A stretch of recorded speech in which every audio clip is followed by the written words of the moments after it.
conversar con líneas de operación y eficiencia.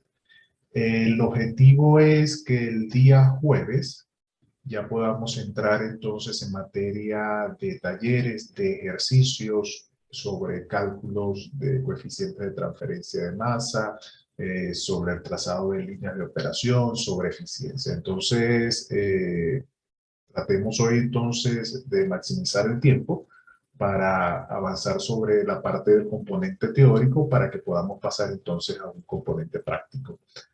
¿Alguna pregunta, algún comentario que quieran compartir?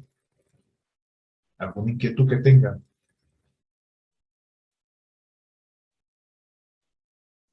No, profe, por el momento no.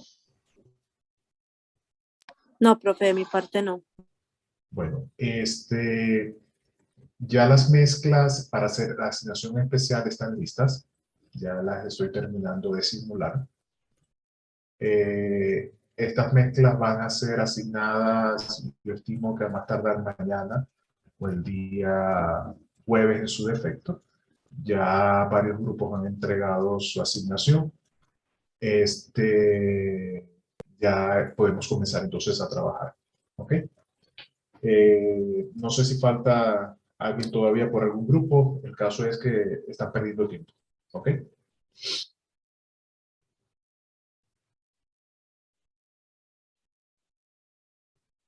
Bueno, entonces vamos a entrar en materia de detalle. Vamos a recapitular lo que fue nuestra sesión del día jueves, donde estuvimos conversando sobre coeficientes de transferencia de masa y estuvimos conversando sobre la línea de impulsión. ¿Ok? Entonces voy a comenzar a compartir la pantalla.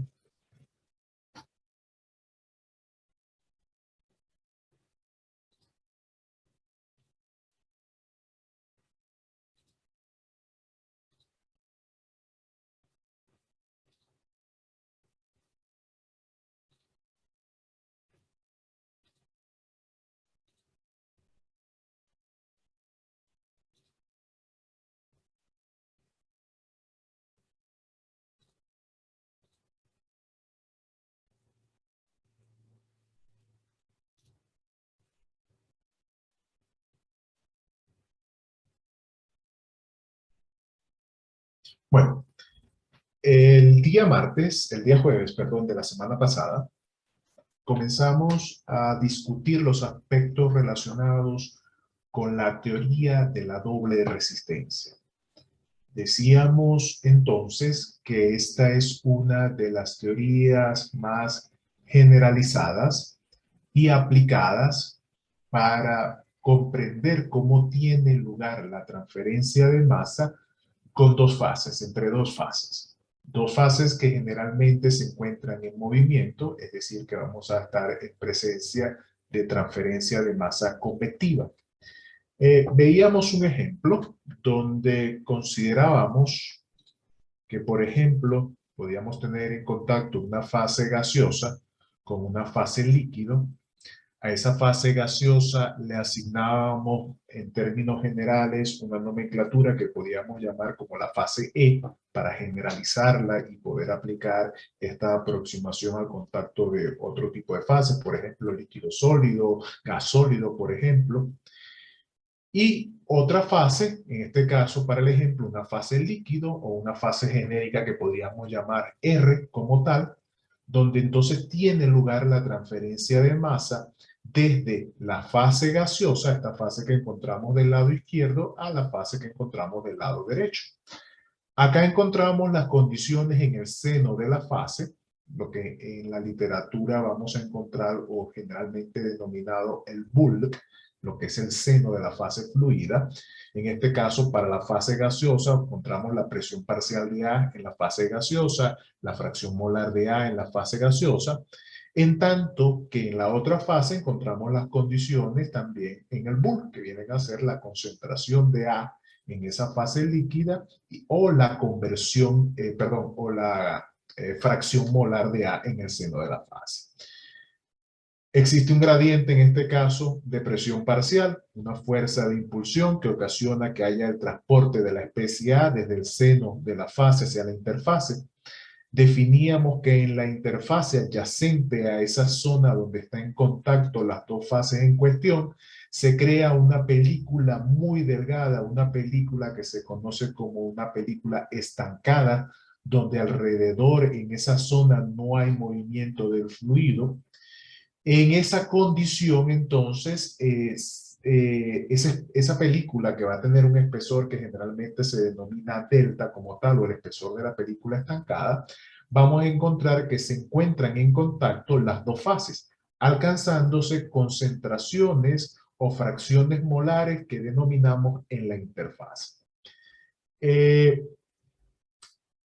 Esta interfaz puede aproximarse a una condición de equilibrio cuando adecuadamente para el sistema en cuestión se definen consideraciones termodinámicas que nos permitan describir la interfaz como una región que se encuentra en equilibrio. ¿Qué implica el equilibrio? Una condición donde los potenciales químicos de la fase se igualan. Es una condición donde se alcanza entonces dicho equilibrio químico. Entonces, de esa manera vamos a encontrar que en condiciones ideales, esta fracción molar que encontramos de la fase, para este ejemplo, en el seno de la fase, en la interfaz de la fase gaseosa, se encontrará en equilibrio con la fracción molar en la interfaz, en este caso, de la fase líquida. ¿Qué es lo que hace esta teoría de la doble resistencia? Que este descenso que hay en la concentración que actúa como fuerza impulsora lo aproxima con una constante de proporcionalidad. De esa manera, este decaimiento, por ejemplo, que hay en la presión parcial es aproximado a un comportamiento lineal. Y ese comportamiento lineal lo que nos está diciendo es que el flux es igual a una constante de proporcionalidad por un gradiente que viene a ser la fuerza de impulsión que existe entre las condiciones en el bull menos la interfaz. Del otro lado, para que ocurra el transporte de materia, también vamos a encontrar entonces esa fuerza de impulsión, como la diferencia en términos de las concentraciones o la diferencia en términos de las fracciones molares. Aquí hay un error, aquí viene a ser, si estamos trabajando con fracción molar, viene a ser la fracción molar en el bull. Y esa relación de proporcionalidad se establece a través de un coeficiente local de transferencia de masa. De esa manera encontramos caso Y, un coeficiente de transferencia local de masa, porque está expresado para la fase, en este caso, gaseosa. Caso X viene a ser un coeficiente local de transferencia de masa, porque está expresado para la fase líquido como tal.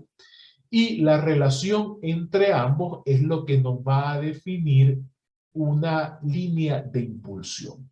¿Qué viene a ser esa línea de impulsión? Decíamos en la clase anterior. Bueno,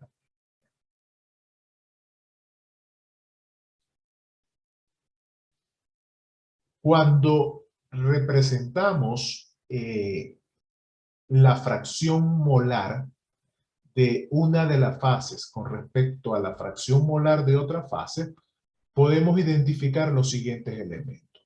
Primero, una curva, que es la que va a corresponder a la de la interfaz. Si estamos considerando que esa interfaz se encuentra en equilibrio, esta será la curva de equilibrio para las dos fases. Esa curva de equilibrio va a depender de las fases que están en contacto.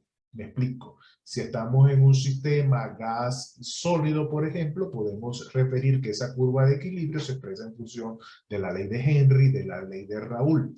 Si estamos en presencia de un sistema gas sólido, esa curva puede corresponder a una isoterma de absorción. Si estamos en presencia de un sistema líquido-líquido, esa curva va a corresponder a la curva de equilibrio para el sistema líquido-líquido. Entonces, la definición de esta curva va a depender de la condición de equilibrio para las fases que están en contacto. Luego encontramos lo que viene a ser entonces esta línea de impulsión. ¿Quién es esta línea de impulsión? Esta línea de impulsión es la que obtenemos cuando de la definición del flux procedemos a despejar los coeficientes de transferencia de masa. Entonces, fíjense, cuando manipulamos esta expresión y despejamos los coeficientes de transferencia de masa, encontramos un delta Y entre un delta X. Ese delta Y entre delta X igual a la relación de los coeficientes de transferencia de masa, en términos geométricos no es más que una pendiente. Delta Y, como la diferencia que hay entre la concentración en el bulb menos la concentración en la interfaz, es este segmento que tenemos acá, entre delta X. ¿Quién es el delta X? La diferencia que hay en la interfaz menos la del bulb viene a ser este segmento que está acá. Por definición geométrica, ese delta de Y entre delta de X no viene a ser más que la pendiente de esta línea. ¿Y quién es esta línea? Esta línea como tal es lo que se conoce como la línea de impulsión. ¿Qué representa esa línea? Esa línea nos va a representar la dificultad o la facilidad que tiene un sistema para la transferencia de masa.